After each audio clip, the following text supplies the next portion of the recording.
Hello, and welcome to SETI Live. I'm your host, Beth Johnson, Communications Specialist here at the SETI Institute. Welcome to our viewers from around the world. Thank you for joining us. Please let us know where you're watching from. Also, welcome to listeners on the podcast version of SETI Live, available on most podcast platforms. Today, I have the privilege and sort of random excitement of being joined by Simon Steele, who is our Deputy Director, Carl Sagan Center, and Lawrence Groh, who's the Outreach Manager for LaserSETI.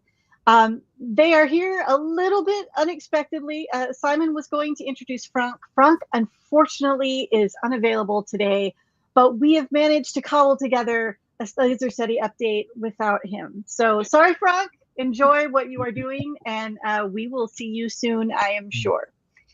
So today we're here to talk about LaserSETI. LaserSETI is a new frontier in SETI, using a global network of instruments to continuously scan the night sky for brief laser pulses.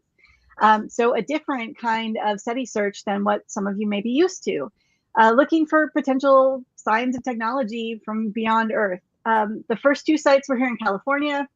We also have a site at Haleakala in Maui. And this year, or last year, I guess, wow, is it really?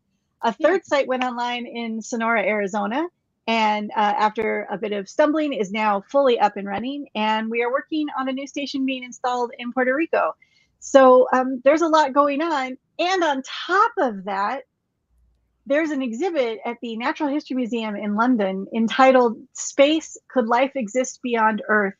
And they have one of our LaserSETI instruments on display. And Simon was there for the grand opening of the event, a lovely evening. So he's here to talk about that. Lauren's here to talk about some of the LaserSETI stuff, and we're going to make this work. So welcome in, both of you. Thank you so much for being here, even with all of the wild. It's a pleasure. Yeah. So let's start with the basic questions. Okay, so LaserSETI, we're looking for technosignatures. Have we found any yet? Which one of us should take this? Oh, yeah. Lauren take that one. All right. Go ahead, Lauren. Not yet. Not yet. Not that has been verifiable. The interesting thing about these pulses is that we would basically not expect a signal from anything that would be created by a natural known astrophysical phenomenon. So essentially what's happening is that LaserSETI, the instrument, is splitting light into its components. And from regular astrophysical phenomena, we see all different colors of the visible spectrum. But a LaserSETI instrument would be able to tell us if basically that spectrum was just one single wavelength of light. We wouldn't see all the components split up, and we would know that there was a laser pulse. And that's what would tell us that there was either some new astrophysical phenomenon or a laser pulse that we're seeing. And we haven't seen a pulse yet, but there's still a lot more sky to search. And that's a lot of what this whole thing is about, is you all are expanding where the LaserSETI locations are. So as I said, we had, here in California, Hawaii, now we've got Arizona. That's still a very small portion of the sky to look at.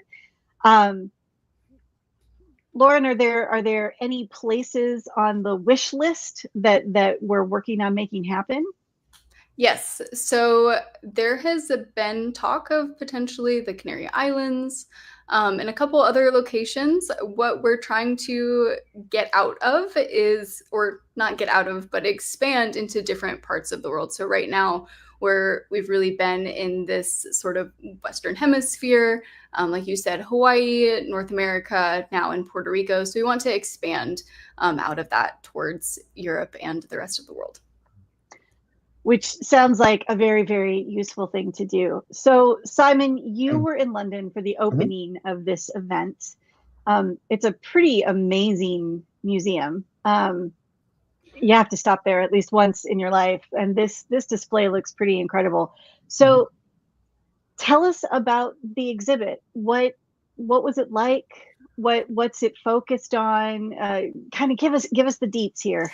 Yeah, so at the Natural History Museum in London, it's worth going for the building as much as the contents. It was built in 1881, custom built as a museum of natural history. And if you walk into the building and look around, it's almost like a cathedral to science, because instead of carved angels that you get in a church, you have carved animals, lizards, snakes, whales, everything slithering up the wall, carved in stone. It's actually an absolutely beautiful Victorian masterpiece of a building. And it's actually in a place called South Kensington. I spent most of my childhood there because in the UK museums are free, and it was a cheap place to send bring your children on a Sunday afternoon when it was raining, which it usually seemed to be, to let them loose, with the skeletons of dinosaurs and a giant blue whale, full-scale blue whale, and things like that. So it's a fabulous museum. It's old enough now. It has Charles Darwin's collections from his voyages, amongst other things, and it is also, as most major museums are, a research center. And one of its major areas of research, obviously, biology is a major research, but also meteorites. They have a very, very important planetary science and meteorite science research center there. And so the idea of life in the universe, they're not only a museum dedicated to life, but the idea of life elsewhere is something that they are very, very interested in. And they put together this exhibit called Space, Could Life Exist Beyond Earth?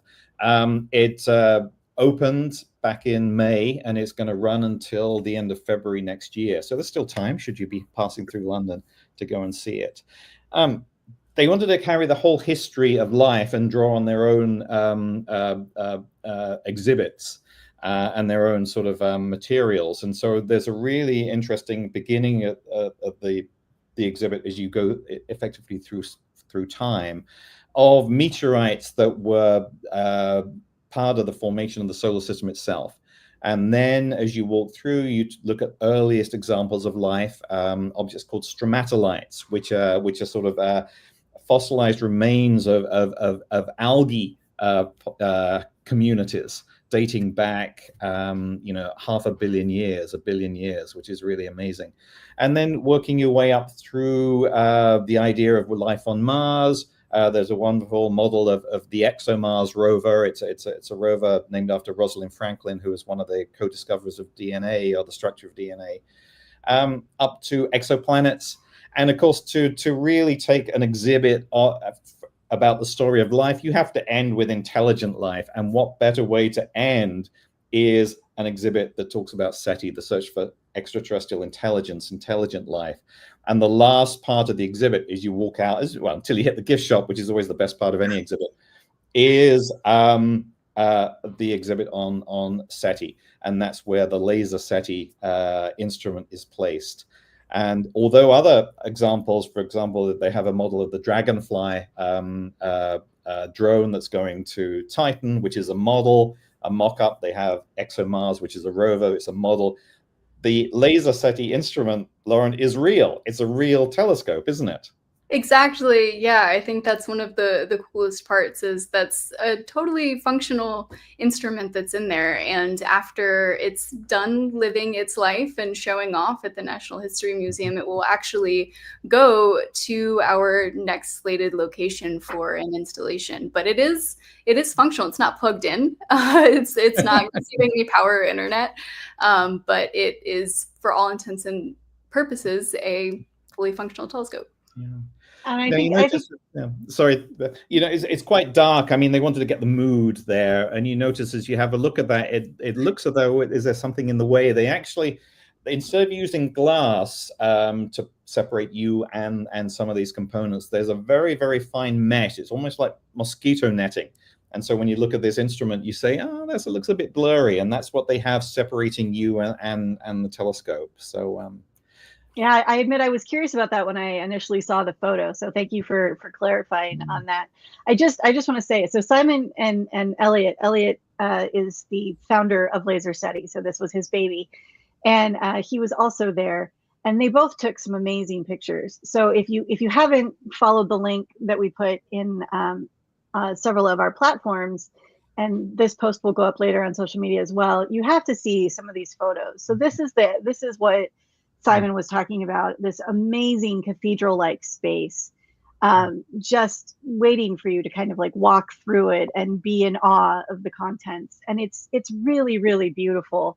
And so that's what, you know, I don't know if we went there the one time, but I have to say I was a little bit more into the British History Museum at the time. So aside the point, but it's just stunning. And natural history museums, if you have one nearby, go. Oh my gosh, as Simon said, they were great places to basically exist as a kid, and I have fond memories of the Denver one. So totally recommend. And also, Simon, you also have this picture, and you were kind of talking about this. So what is this particular picture right here? Yeah, this is during the VIP opening. I had the privilege of accompanying Elliot to the actual opening back in May. You can see behind the crowds in the background, you can see a little glimpse of the LaserSETI instrument in this sort of casing behind us. But this again, talking about life in the universe, of course, the whole topic of is there life elsewhere has exploded since the discovery of exoplanets, planets orbiting other stars. We now think that almost every star in the night sky has at least one planet going around it. And that is a major center of research for the SETI Institute, looking at exoplanets, trying to find out what the conditions are like on these planets, and maybe they can harbor life. This is a wonderful model of what's called the TRAPPIST system. This is an exoplanet system with 7 planets discovered, all of them roughly the same size as the Earth. So what a wonderful laboratory for the search for life. TRAPPIST-1 system, and it's sort of 7 Earths there orbiting a very sort of cool, dim red dwarf star. But it's a wonderful layout. The whole thing rotates. We need a video rather than a still. But that leading into, as I say, the LaserSETI is the culmination. It is pretty good because TRAPPIST, may well be a place that could harbor life, and it's a good place to point your radio telescopes at as well, because who knows, if they may well be transmitting. And that's, go ahead, Lauren. No, I was just going to bring something up that is absolutely not relevant, but has anybody seen Short Circuit from the 80s, the movie? Okay. The LaserSETI instrument always reminds me of the robot in that film. And I can't ever, when I see it, they're so cute to me, I can't stop thinking about it. We'll have to put a picture of that in the chat or something. Could you put the picture up of the LaserSETI device as well? Again, Beth. And Lauren, let's talk through this, because it looks more like a lander than a telescope, doesn't it? Can you talk a little bit about the structure of it? Right, it does. So there's actually 2 cameras, and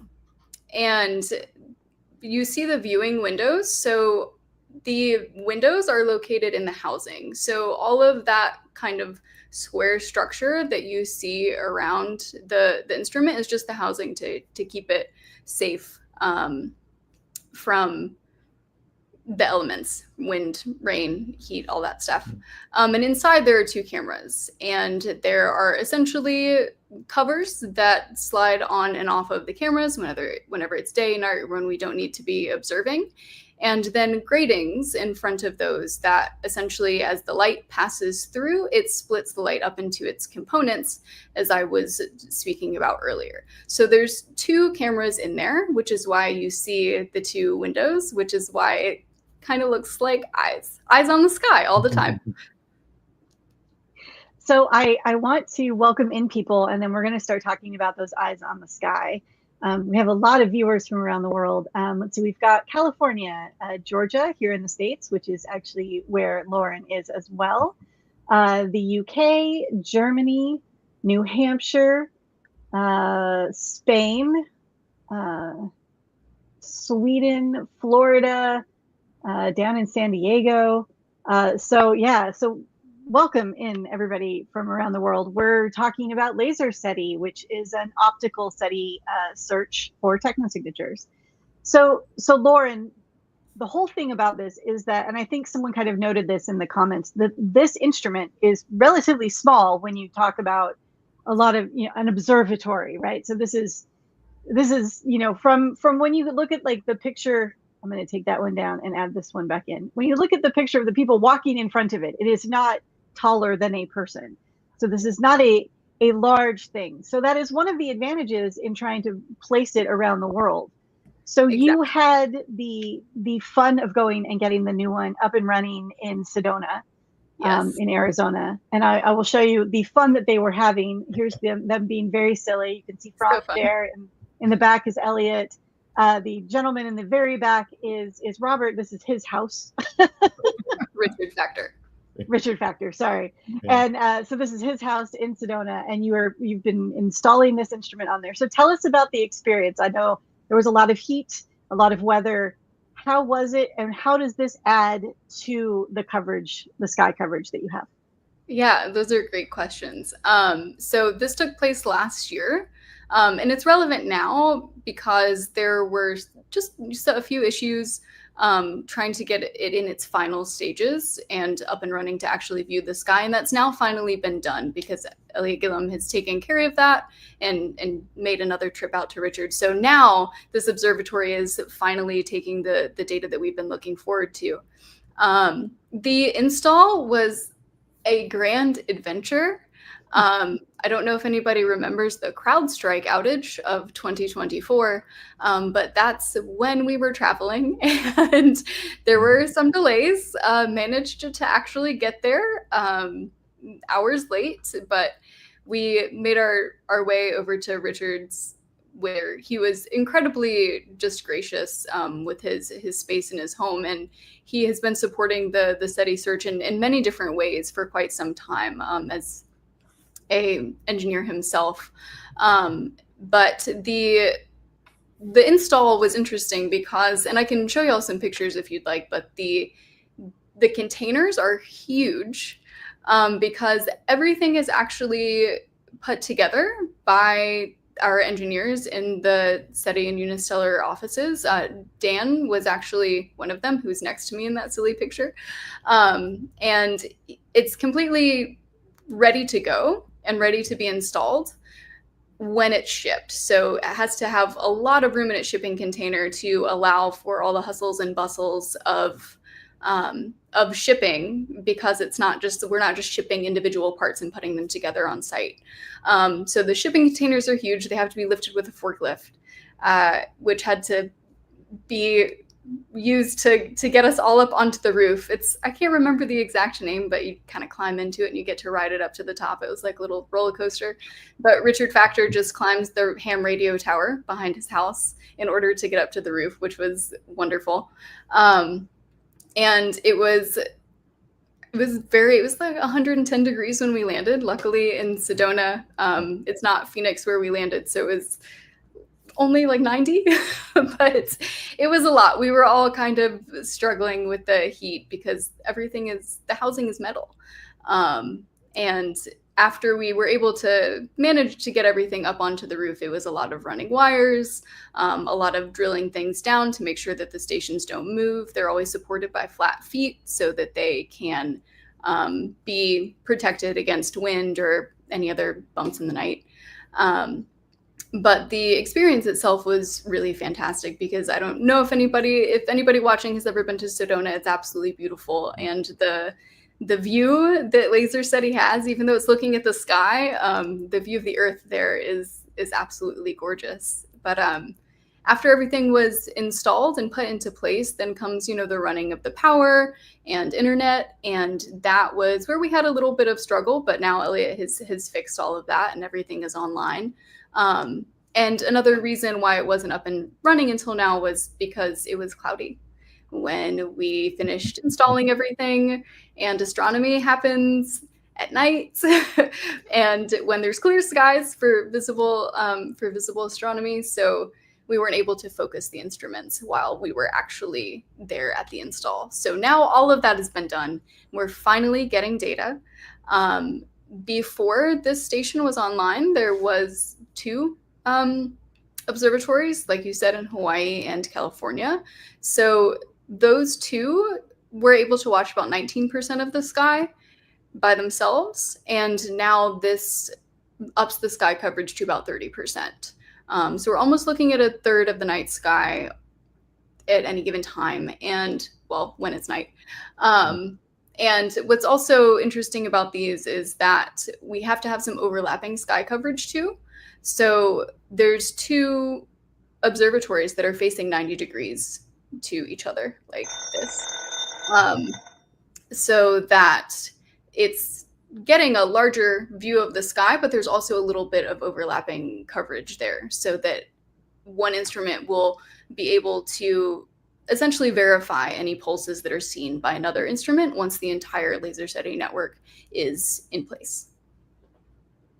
So can I show the graphic of the coverage? I know it's a little hazy here, but so this is sort of the LaserSETI sky coverage that we're talking about, and you can see we've got the Sedona and the 2 RFOs, which are the California ones, and then I think the other 2 that are the I think those are the Haleakala ones.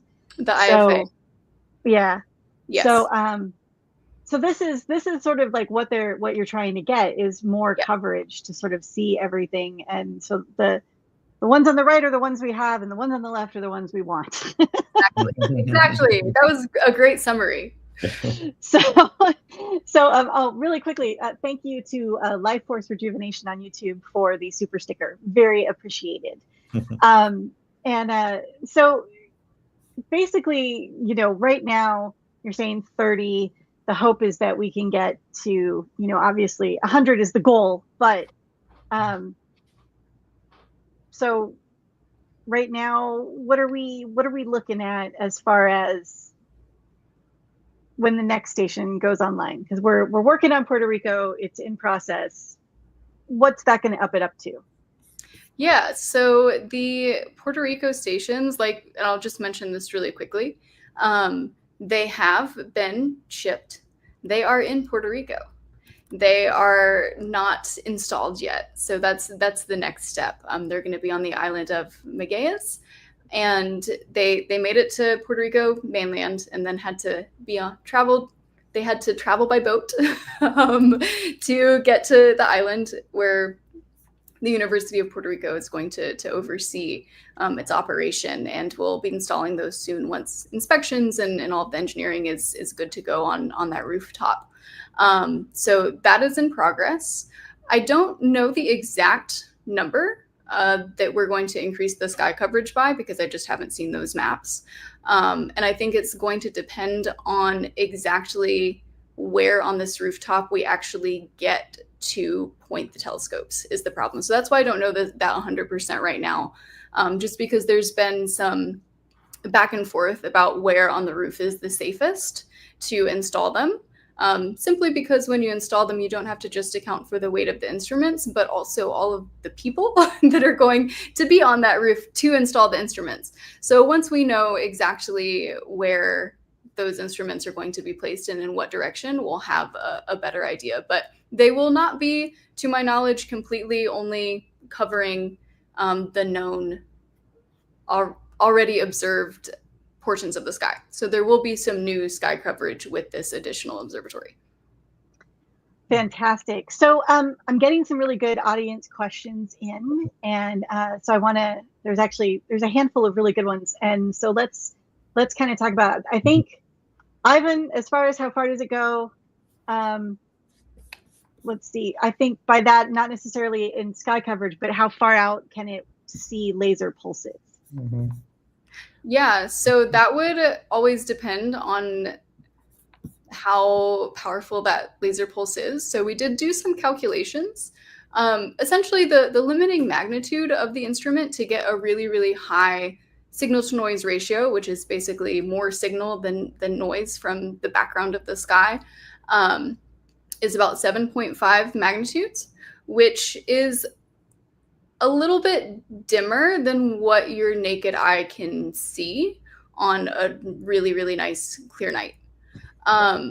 If you calculate that out and consider a 100 gigawatt laser, then you would be able to see that laser from 5 light years away.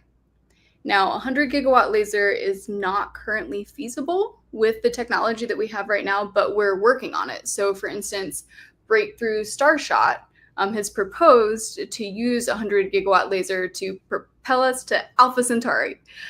So these things are all being talked about, and this is a technology that will hopefully be available in the future, but to a potential alien or extraterrestrial intelligent life form, that may be a very feasible laser power. But that's just to give you an idea. But it's going to depend. That goes out along actually with Zapfan's question of what sort of power would a laser, say 100 light years away, have to be to get detected. So you're saying pretty sizable. Pretty sizable, yes. Okay.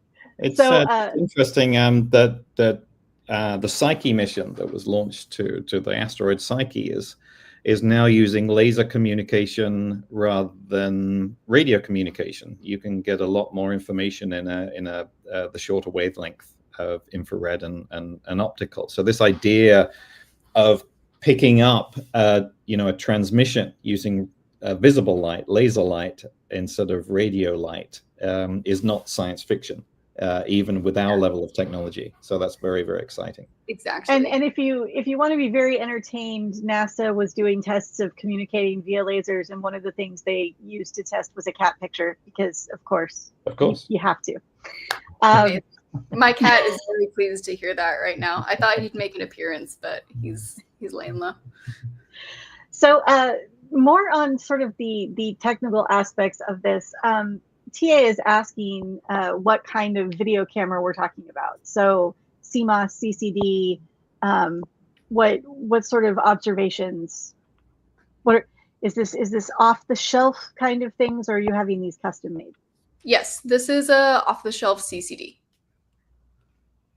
And yes, it's only visible light and I believe a little bit of near infrared. The peak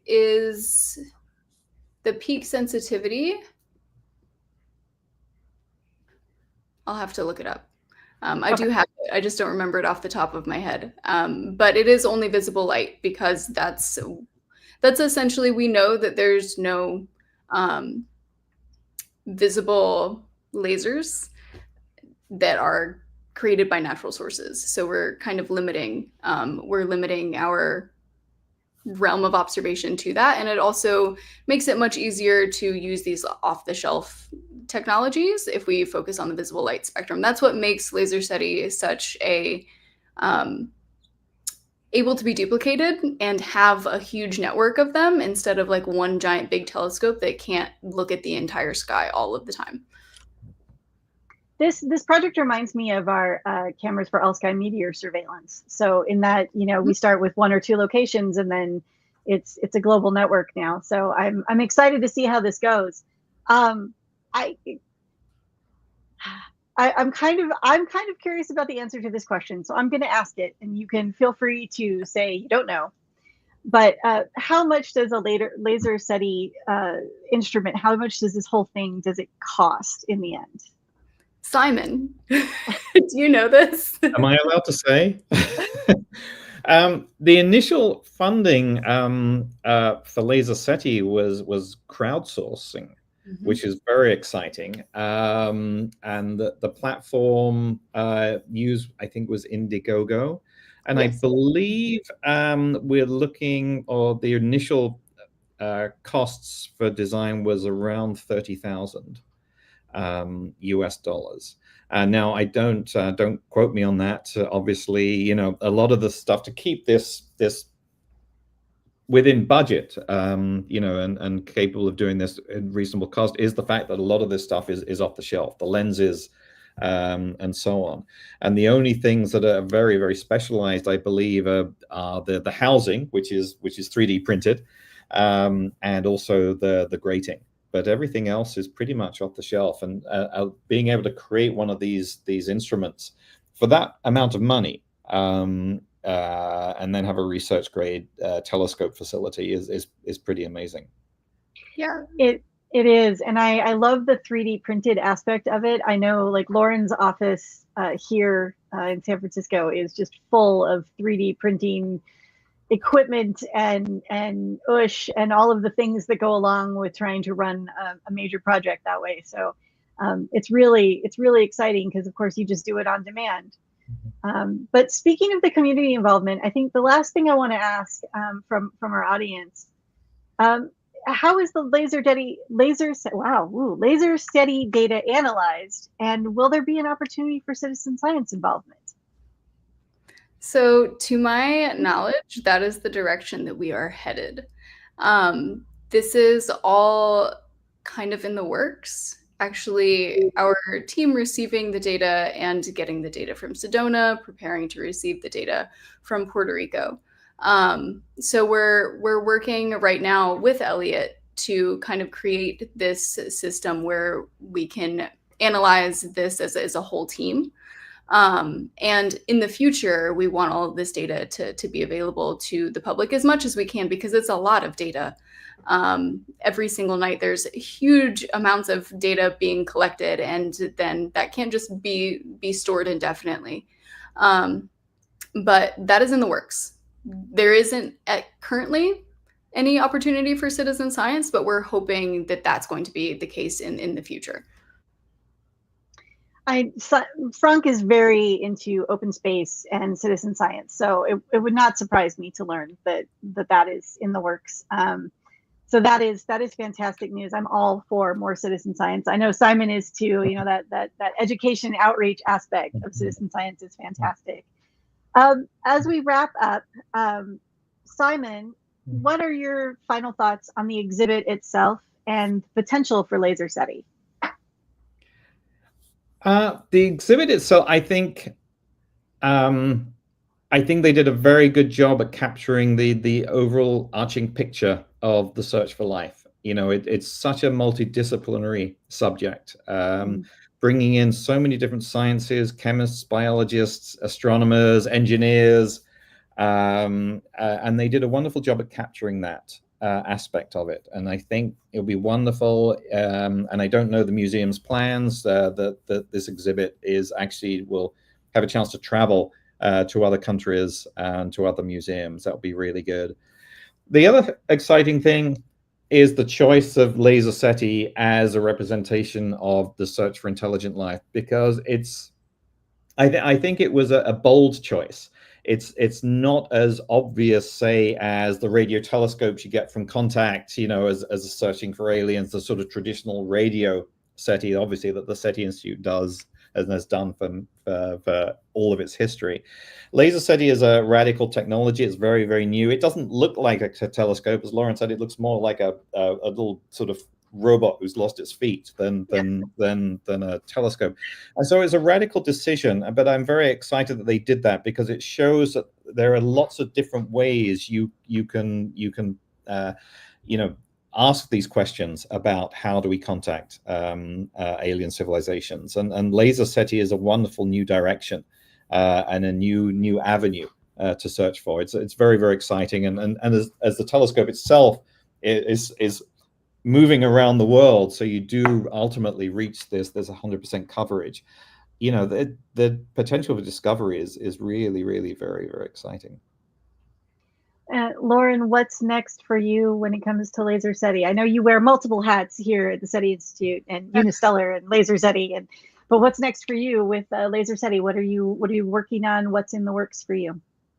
I'm just going to continue to support the team and hopefully help with the Puerto Rico installation in any way that I can, and just keep supporting our engineers and our science team, and eventually hopefully do a bit of the science as well once everything is ready and moving towards this direction of crowdsourcing and open data.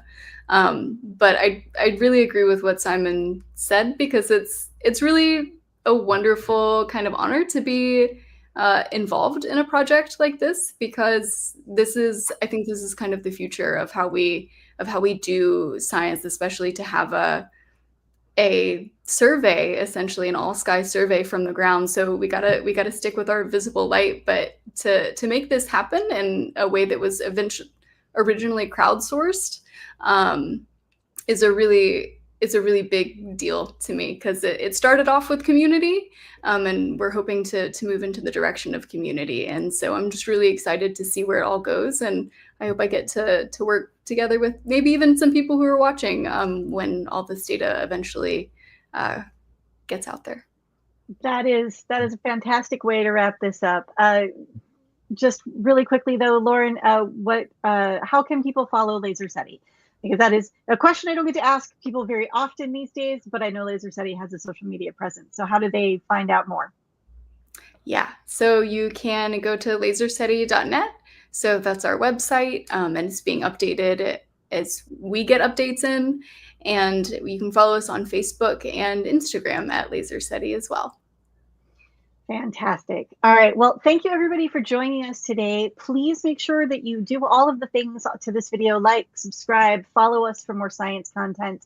We will be back next week with another great interview. It's going to be a SETI Air Artist in Residence interview to talk about the incredible piece of artwork that was done for the Drake Awards this year, themed around the 2 Drake Award recipients and their research. So you really want to be there for this.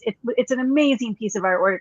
There is a video component so you can see some of the pieces in motion. It's just incredible. And we'll be back same time next week with that. And as always, thank you for watching. We are a 501c3 nonprofit. Your donations on our website, your bits, your subs, your super chats, all of these things help us keep this program running, help us keep reaching out to you and announcing all of these great shows that we continue to have. So if you feel the need and are capable, obviously you can go to seti.org/give-now and join us in our quest for life beyond Earth and sharing all of that great information with you. Thank you again to my guests, Simon and Lauren, for being here, especially considering the last minute rejiggering we did for this episode. And I think it went really well, and we will see you all next week. Thank you, everyone. Bye, everyone. Bye-bye.